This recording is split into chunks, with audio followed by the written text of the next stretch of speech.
Hi, welcome. Enjoy the content, subscribe, and turn on notifications. Jason was finishing up the dinner dishes when Lauren appeared in the kitchen with that look he knew all too well. It was the same expression she wore whenever she wanted to bring up something serious, something she'd rehearsed in her head many times before saying it out loud.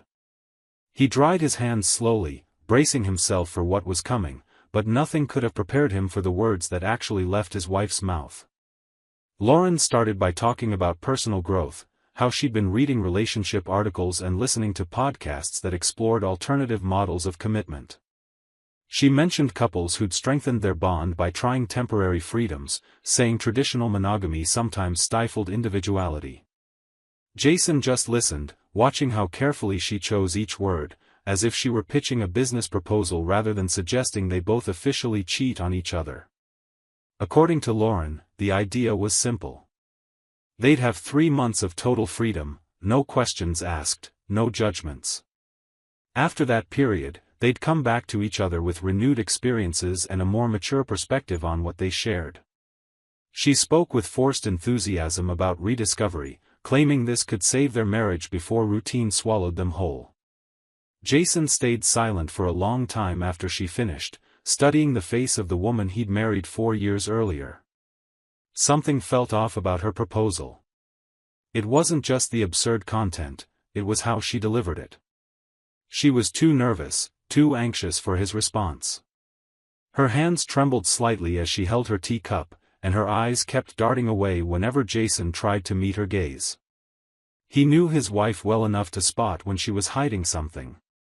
His gut screamed that this request wasn't really about growth or strengthening their bond, it was about justifying something that was probably already happening. Jason took a deep breath and said he needed time to think. Lauren seemed disappointed by the lack of an immediate answer, but she agreed, saying it was an important decision and he should reflect carefully. That night, lying beside her in bed, Jason barely slept. His mind raced, reviewing the past few months for signs he might have missed. And the more he thought about it, the more puzzle pieces started falling into place. Lauren had changed her routine about 2 months earlier. She'd started going to the gym more often, bought new clothes, and spent excessive time on her phone. She'd smile at the screen with an expression Jason hadn't seen directed at him in a long time. When he asked who she was texting, Lauren would vaguely mention work friends or online discussion groups.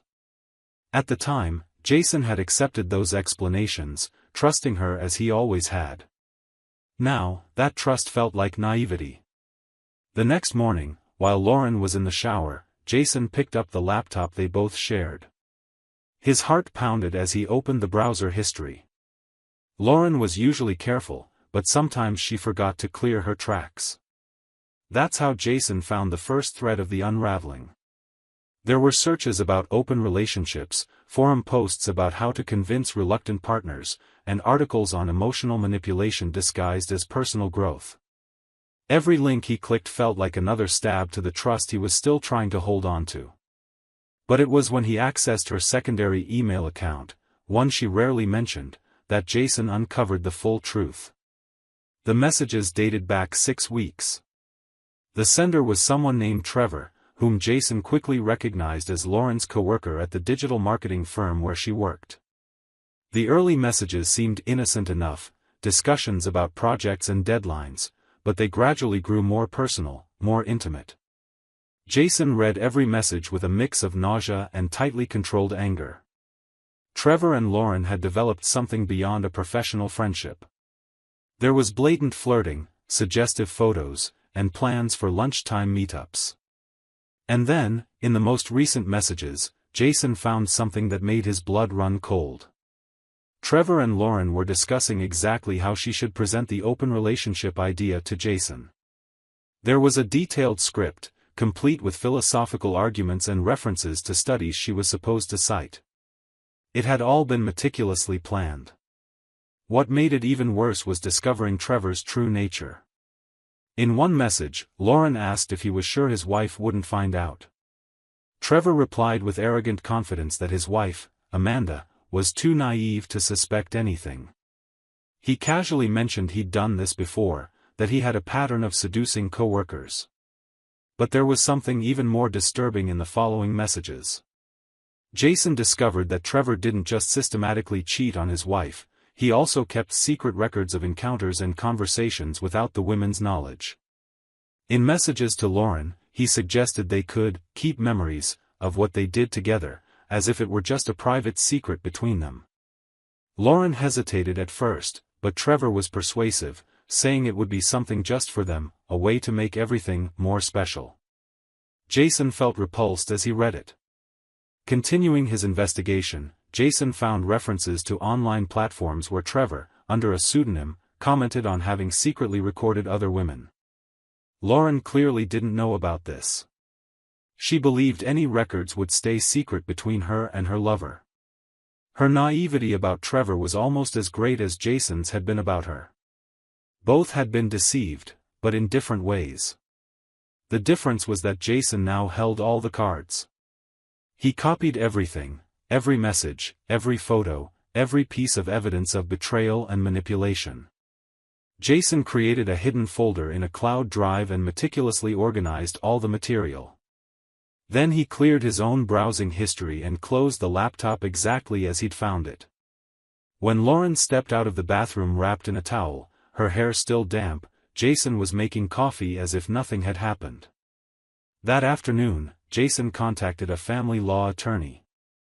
He brought all the digital evidence and explained the situation in clinical detail, keeping his emotions under control.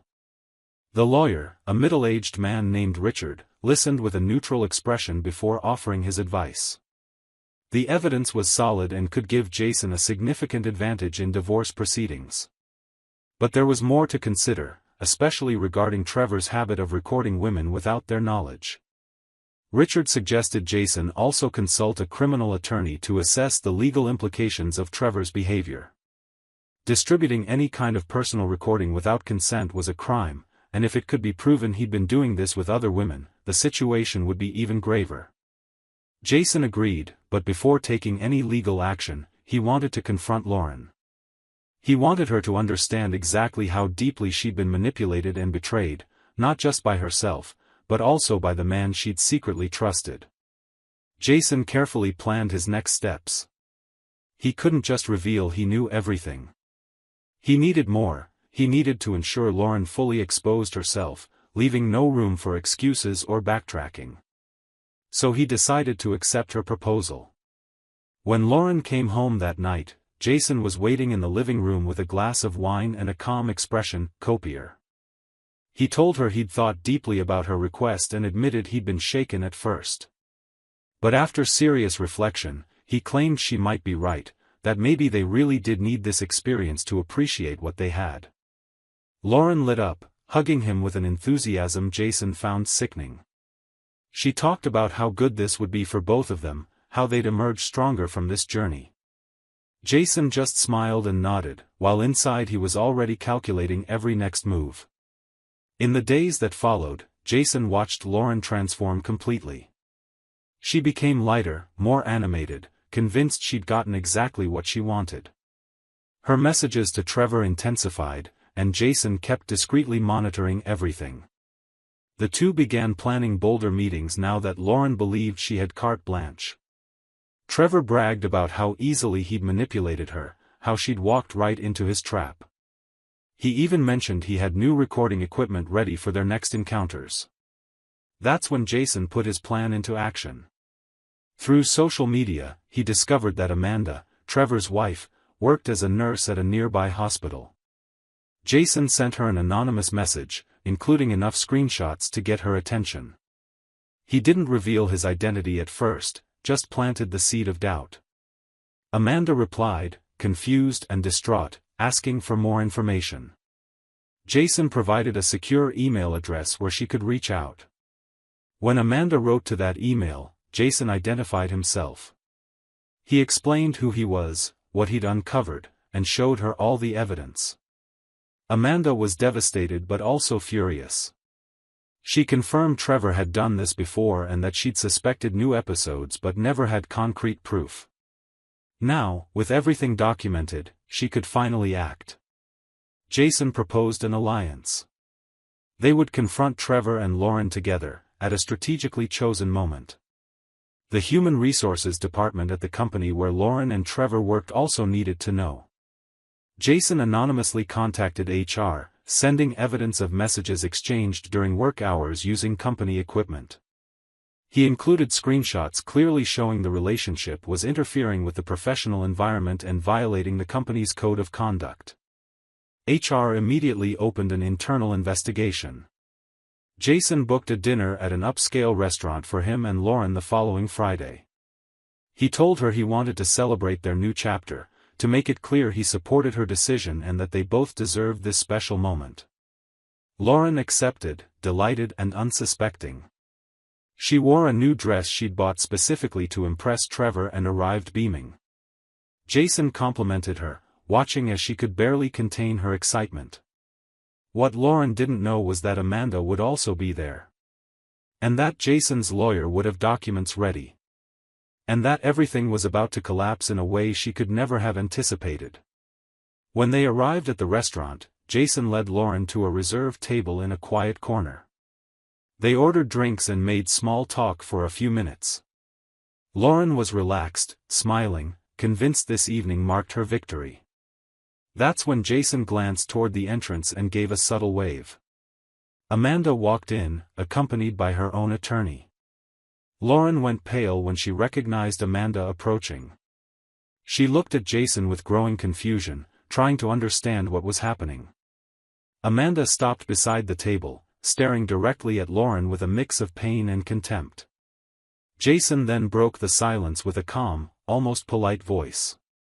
"Lauren, you know Amanda, don't you? Trevor's wife." Lauren tried to stammer something, but Jason raised a hand, asking her to be quiet. He pulled a tablet from the bag beside his chair and placed it on the table. On the screen were screenshots of messages between Lauren and Trevor, explicit texts, compromising photos, detailed plans. Lauren reached for the tablet, but Jason quickly pulled it away. "I know everything," Jason said, his voice still eerily controlled. "I know about Trevor. I know how you two planned this open relationship story. I know about the weeks of betrayal before you even had the nerve to ask my permission for what you were already doing. But you know what's more interesting, Lauren? You don't know everything about Trevor." Jason slid the tablet back, now showing different conversations, messages from Trevor to other women, screenshots of forum posts where he hinted at keeping secret recordings without consent, references to recording equipment. Lauren read with wide eyes, her face draining of all color. Her hands shook as she held the tablet. "He was recording everything without telling you," Amanda said, her voice breaking slightly but staying firm. "Everything you did together, he saved in hidden files. And it wasn't just for personal keepsakes. My husband has been illegally and disrespectfully recording other women without their knowledge. You weren't special to him, Lauren. You were just another target." Lauren dropped the tablet as if it burned her hands. Tears began streaming down her face, smearing her carefully applied makeup. She looked at Jason, trying to speak, trying to explain herself, but no words came out. Jason just watched her with an expression that mixed disappointment and something close to pity.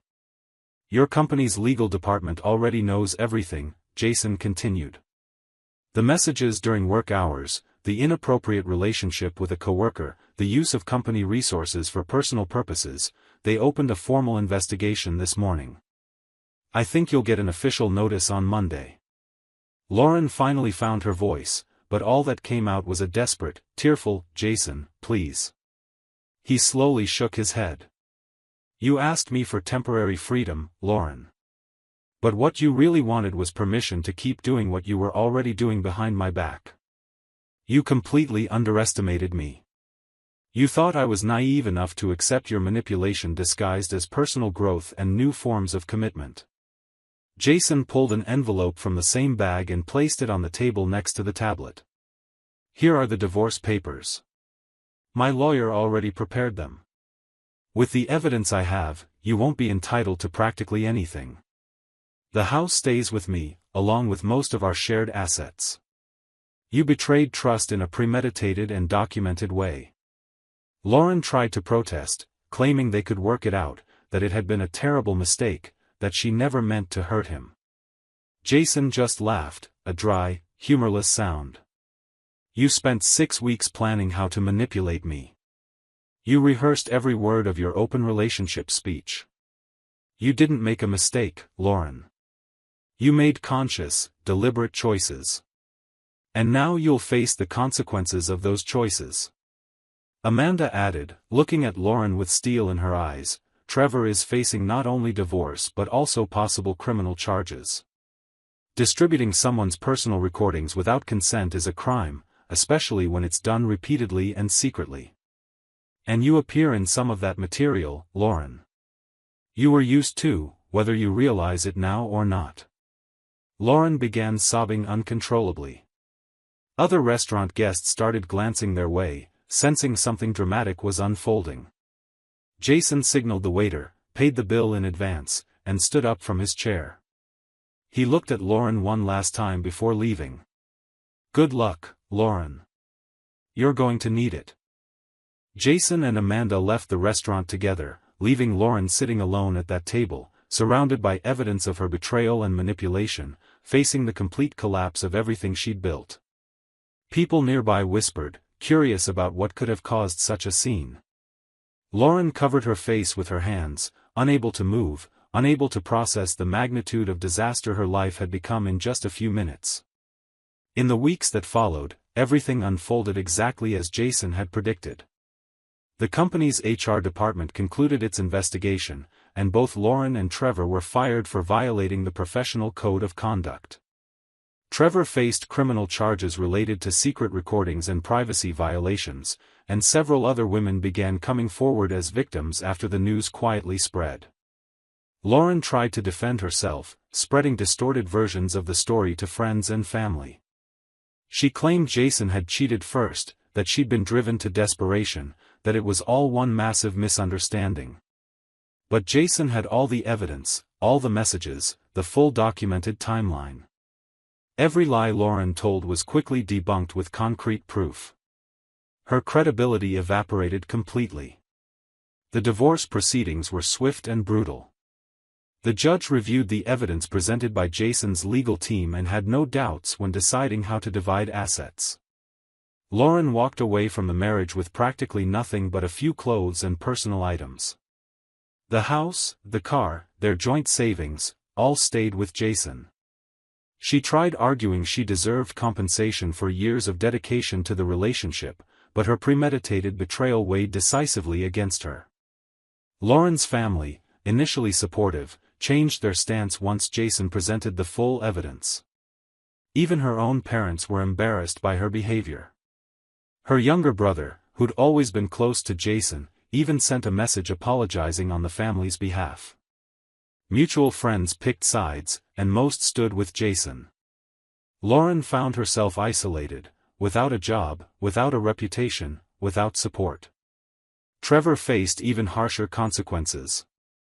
Beyond divorce and job loss, he was formally criminally charged. Amanda fully cooperated with authorities, handing over computers and storage devices Trevor had kept at home. The investigation revealed recordings made without consent from at least 8 women over 3 years. The case drew local media attention, and Trevor became a public example of someone who used technology to violate others' privacy.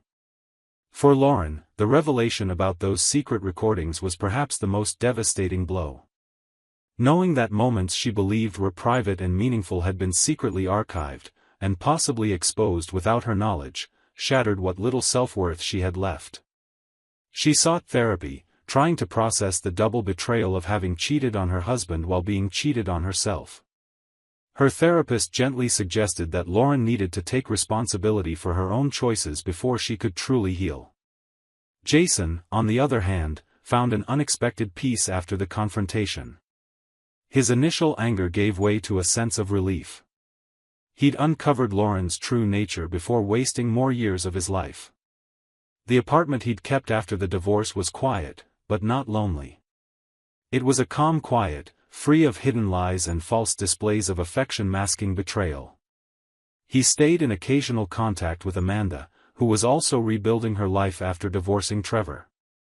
They formed an unlikely friendship, bound by the shared experience of being betrayed by people they'd trusted. Amanda once remarked that Jason had been braver than her, that he'd acted quickly and decisively while she'd ignored warning signs for years. Jason replied that courage was relative, that he simply couldn't pretend not to know after discovering the truth. 6 months after the restaurant confrontation, Jason ran into Lauren by chance at a supermarket. She looked noticeably different, thinner, with dark circles under her eyes, her hair no longer carefully styled. Lauren hesitated when she saw him, clearly debating whether to approach or walk away. Jason made the decision for her, offering a polite nod but continuing on his way without stopping. There was nothing left to say. The past was closed, archived alongside all those messages and evidence that had sealed her fate. Lauren watched Jason walk away, carrying his groceries with the upright posture of someone who'd moved on. She wanted to call out to him, to try once more to explain or apologize, but the words died in her throat. She knew there was no forgiveness possible for what she'd done. No magic words could undo the manipulation, the betrayal, the fundamental breach of trust. Lauren turned and left the store empty-handed, unable to focus on something as mundane as shopping while facing the ghost of everything she'd lost. That afternoon, driving home, Jason reflected on how life has strange ways of exposing truths. Lauren's seemingly progressive request for an open relationship had, in reality, been the key that unlocked all her lies. If she'd simply continued cheating in secret, Jason might never have found out. But her arrogance, her belief that she could manipulate him into accepting the unacceptable, became her own undoing. He parked the car and carried his groceries inside, methodically putting everything away in the kitchen. The house was clean and orderly, a reflection of his newly structured life. Jason wasn't actively looking for a new relationship, but he wasn't closed off to the possibility either. The difference was that now he knew exactly what signs to watch for, what questions to ask, how not to confuse pretty words with genuine intentions. The trap Lauren had set for him became the very trap that caught her.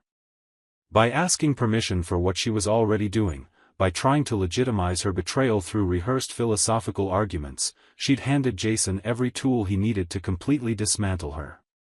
And he'd done exactly that, not out of cruelty, but out of a fundamental need for justice. That night, Jason sat on his couch with a glass of whiskey, looking out the window at the city lights below. He thought about how people often underestimate those they love, assuming that love means blindness or weakness. Lauren had made that fatal mistake. She'd seen Jason's kindness as naivety, his trust as stupidity, his love as something that could be twisted and manipulated without consequence. But Jason had shown there's a vast difference between being good and being foolish, between trusting and being blind, between loving and being a doormat. He'd given Lauren all the rope she needed, and she'd willingly, enthusiastically hanged herself with it. The irony wasn't lost on Jason. The request for special freedom that was supposed to liberate Lauren ended up being exactly what trapped her in the consequences of her own choices. And while Lauren struggled to rebuild a life destroyed by her own hands, while Trevor faced the legal fallout from his crimes, Jason simply lived. He worked, spent time with friends, explored new hobbies, and existed without the constant weight of undiscovered lies. There was a lightness to his life now, a kind of authenticity that had been missing during the final months of his marriage, though he hadn't realized it at the time. Jason and Lauren's story became a whispered cautionary tale among mutual acquaintances, a reminder that actions have consequences, that manipulation eventually turns on the manipulator, and that truth has a persistent way of emerging no matter how many layers of deception are built over it. And that underestimating someone based on their kindness might be the most dangerous mistake anyone can make. Jason finished his whiskey and went to bed, his conscience clear and his future open.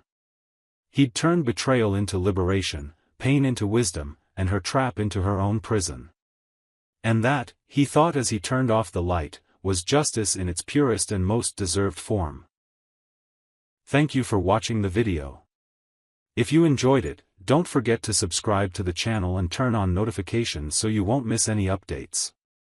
See you next time.